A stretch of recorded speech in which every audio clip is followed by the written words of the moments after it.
Hayden Jacobson from livehealth.site/diabetes. In this video I will present to you, eating out with type 2 diabetes. People with type 2 diabetes can still enjoy restaurant meals, with some planning and ahead of time menu sleuthing. Dining out should be a pleasure, not a chore. So, what do people with type 2 diabetes do if they want to eat out? Won't their diet and nutritional needs make this a challenge?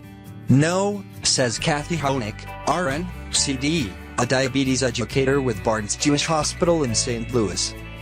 Honig recommends that all people newly diagnosed with diabetes meet with a registered dietitian to learn what they can and can't eat. Meeting with the dietitian allows you to establish appropriate carbohydrate guidelines for meals and snacks, as well as become familiar with the carbohydrate, protein, and fat content and label reading for favorite foods, she says.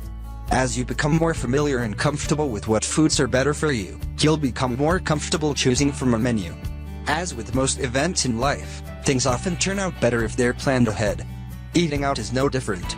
This doesn't mean you can't have a spontaneous meal out, but planning ahead makes it easier to choose the right restaurants, foods, and even time of day. Most restaurants are more aware that many of their clientele have special dietary needs, whether it's because they're vegetarians, have irritable bowel disorder, diabetes, or something else. Because of this, even if a favorite restaurant doesn't offer a meal prepared as you would like, it doesn't hurt to ask. Many chefs will be happy to accommodate you. Type 2 diabetes, make the best choices. The term diabetic meal is not a good term to use, because each person with diabetes is different and has different requirements. Instead, you should look for healthy choices. The recommended carbohydrate limit per meal for women is 45 to 60 grams, and the limit for men is 60 to 75 grams. A balanced snack is considered about 15 to 30 grams of carbohydrate, with a serving of protein and fat. Keeping these guidelines in mind, Honig suggests you'll find nutritional information for chain restaurants by going online or by request. For the independent restaurants, it's usually available by request. By obtaining the nutritional information, you can learn which meals you can choose when you decide to go out, even on a spontaneous outing. The American Diabetes Association suggests that you look for heart-healthy meals as well. These dishes are usually low-fat. Consider the following tips for making good choices when ordering from a menu. Order your meat or fish broiled without butter. Ask that your baked potato be served plain. You can use a small amount of margarine or low-fat sour cream.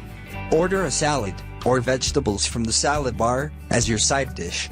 Request that all sauces and dressings be served on the side. Grilled chicken sandwiches, thin crust pizzas with vegetable toppings, or bean burritos, without sour cream, cheese, or guacamole, are good fast food choices. It's also important to watch your portions, cautions Honig. Request a carry-out container for leftover portions instead of overeating, to prevent elevated blood sugar ranges, she says. One thing that people with diabetes can't avoid is the clock. You must eat at certain times throughout the day to maintain your blood sugar levels. And, depending on where you're choosing to eat, this could be an issue. After all, if you're planning to eat at 6 o'clock, but your table isn't ready and service is slow, so you don't get your food until 7:30, this could be a serious problem. Here are some tips to be sure you eat as close to your usual time as possible. Avoid restaurants at their busiest times. Make reservations. Tell your companions why it's so important that you eat on time. Adjust your snacks if your meal will be significantly later than usual. To an extent, eating out can still be fun and spontaneous. Advanced planning and learning takes away a lot of the unknown and lets you enjoy eating out, like everyone else. If the information just shared with you was useful and was used to end your diabetes or prevent it at all costs, I'll ask 3 things. First, I invite you to enter the link that is in the description to show the 7 steps to health in the Big Lie Diabetes program and end their problems diabetes. So if you are tired or desperate, is it time to try something else? Something that has been scientifically proven to work better, faster and cheaper and safer than prescription drugs. Or simply want to learn step-by-step from scratch how to prevent diabetes. Enter now to the link found below in the description, so you have access to video-free report. Second, at the bottom of this video, click subscribe to my channel. For that, each time I post a new video that provides valuable information, you can get notified so you can study the tips about diabetes. And finally, below this video, click like and then place a comment on the information I just revealed. Even if you have a question, put it there and I assure you the answer as soon as possible. For the success in preventing diabetes, your good pal, Aiden Jacobson from www.livehealth.site/diabetes gives you a heartwarming farewell.